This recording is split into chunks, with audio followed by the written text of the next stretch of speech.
आज है ज्यूत पुत्रिका व्रत का दिन। जो इस व्रत को सुनेंगे, सॉरी, व्रत को करेंगे और कथा सुनेंगे, उनको उसका पुण्य फल मिलता है। पुत्र की प्राप्ति होती है जिनके पुत्र नहीं होते, और जिनके पुत्र हैं लंबी उम्र की और बुद्धिमान पुत्र की प्राप्ति होती है। और जो व्रत नहीं करते हैं वो मात्र कथा सुनने से उनकी मनोकामनाएं पूर्ण हो जाती हैं। ज्योत बंधन बाबा ज्योतिया माता के नाम से ये व्रत जाना जाता है। ज्योत बंधन बाबा का जो व्रत करता है, कथा सुनता है, उसके परिवार में सुख समृद्धि की प्राप्ति होती है और पुत्र, अच्छे पुत्र की जिनको कामना होती है वैसे पुत्र प्राप्त होते हैं। तो चलिए कथा सुनाते हैं। नर्मदा नदी के किनारे एक पाकड़ का पेड़ था जिसपे चिल्होर नाम की एक पंछी रहती थी और नीचे खोखले में सियारिन रहा करती थी।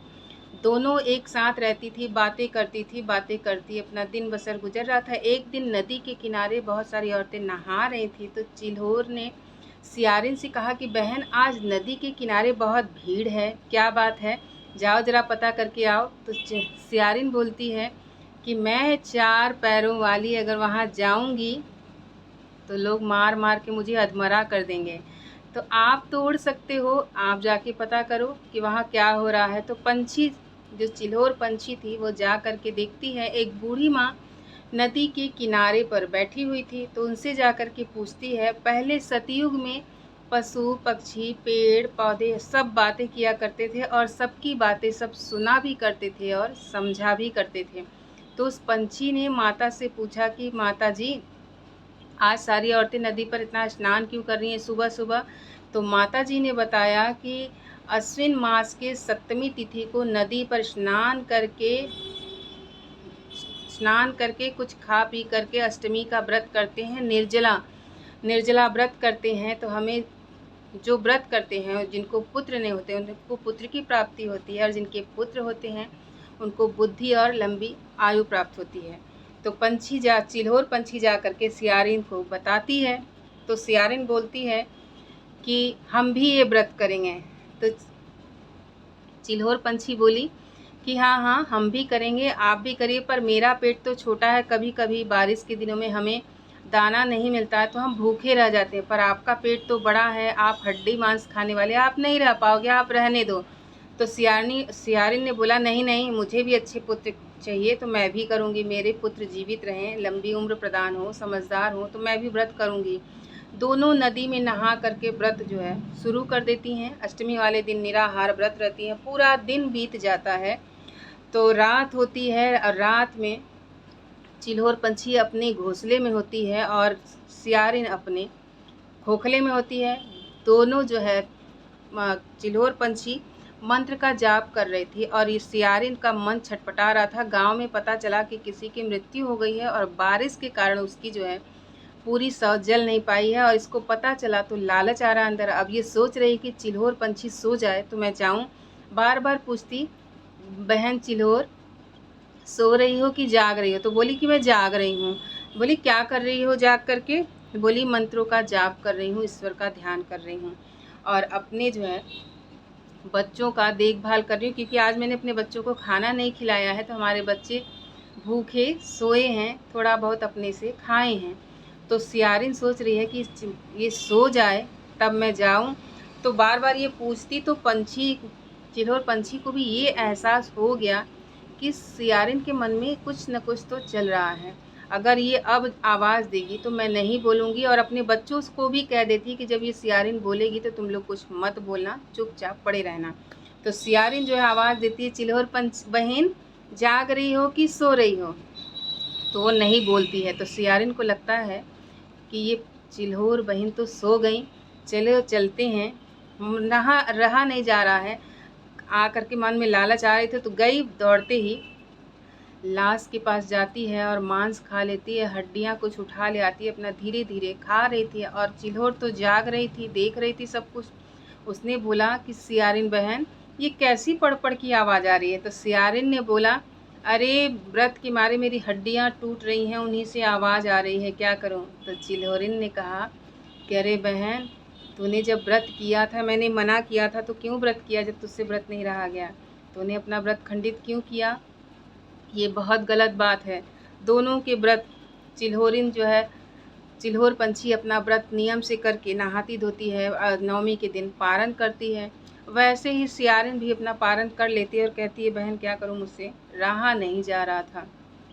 कुछ साल ऐसे ही बीतते हैं, दोनों की मृत्यु हो जाती है और दोनों अगले जन्म में एक व्यापारी के घर में सुंदर कन्या का रूप लेकर के पैदा होती हैं।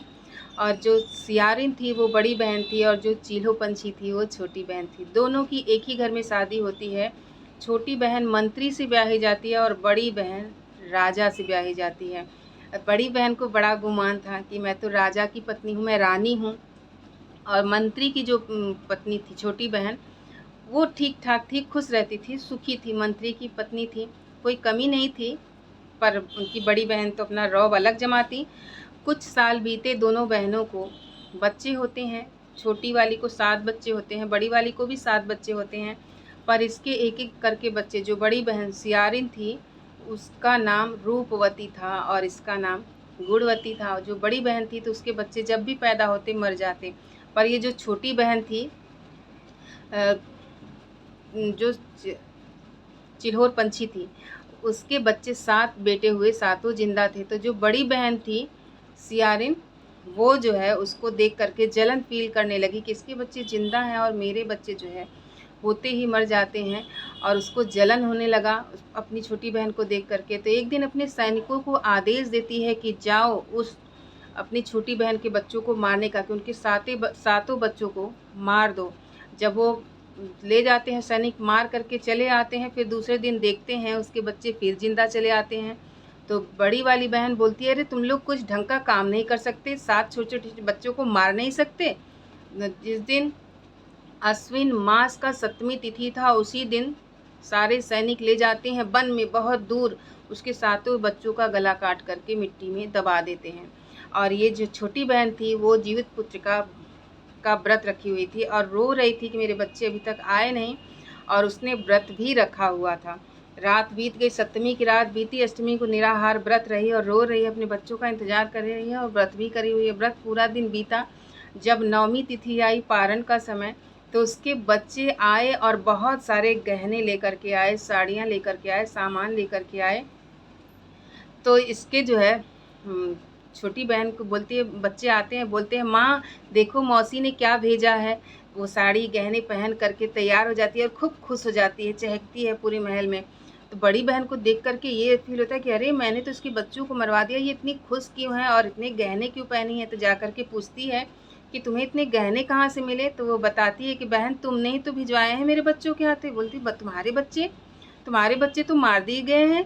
तो उसने बोली नहीं, मेरे बच्चे ही तो लेके आए हैं। बोले मौसी ने दिया है तो मैं पहन करके खुश हुई, बहुत अच्छा लगा आपने मुझे दिया।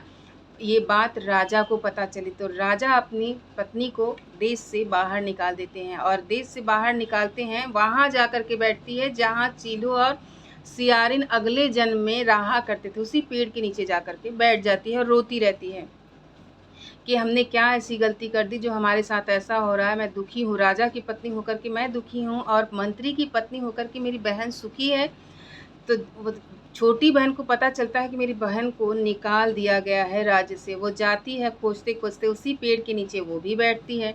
जब वहाँ बैठती है तो अपनी बहन से पूछती है और कहती है कि बहन तुमने ये क्यों किया, तुम्हारे साथ बहुत गलत काम हुआ, पर तुमने मेरे साथ क्यों गलत काम किया। तो ऊपर से वो पेड़ बोला कि अरे दोनों बहनों, तुम दोनों अगले जन्म की दोनों सखियां हो, तुम चिल्होर पंछी हो और ये सियारिन है। सियारिन ने व्रत को खंडित किया था, व्रत में मांस खाया था, इसलिए जो है इसके बच्चे मर रहे हैं। और तुमने पूरी निष्ठा से, श्रद्धा से व्रत का पालन किया था, इसलिए तुम सुखी हो, तुम्हारे बच्चे जिंदा हैं।